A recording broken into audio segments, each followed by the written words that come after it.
it's really hard not to like Big Ange.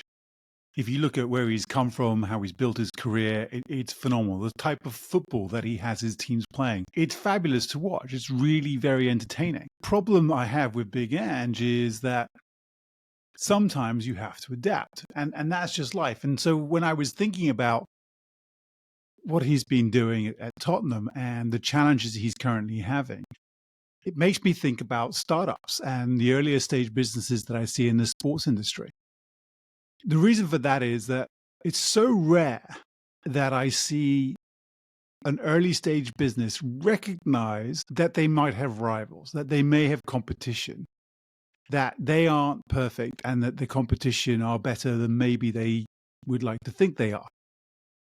So when you're challenging some founders or earlier stage and growth businesses, and you have to ask them, right, so what's the competitive matrix?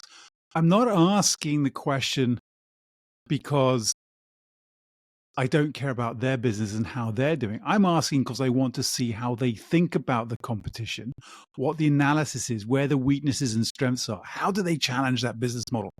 Because most of the founders I meet are highly articulate, really intelligent, and are incredibly passionate, just like Big Ange is about their business and the way that they want to do things.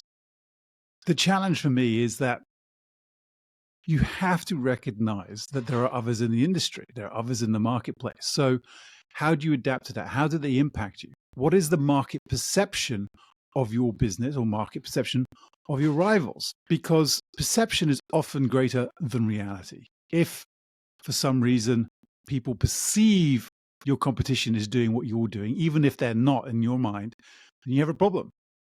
Big Ange plays amazing attacking football. It's, like I said at the top, it's fabulous to watch. It's great fun and entertaining.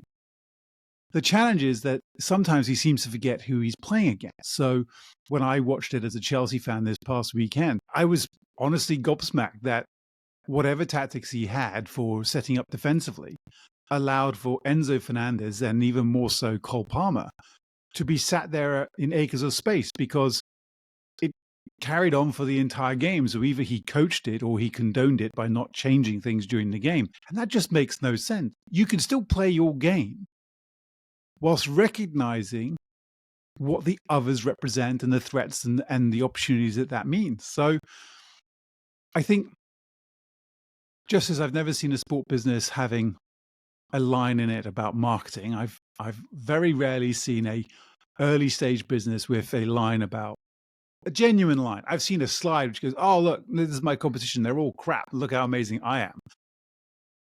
I'd much rather hear somebody say, this is what they do. This is what they're good at. This is what they're bad at. This is why we're going to beat them. This is how we do it. This is how we deliver. We keep monitoring them, but we play our game. It's fine to play your game. Just be aware of what everybody else is doing too.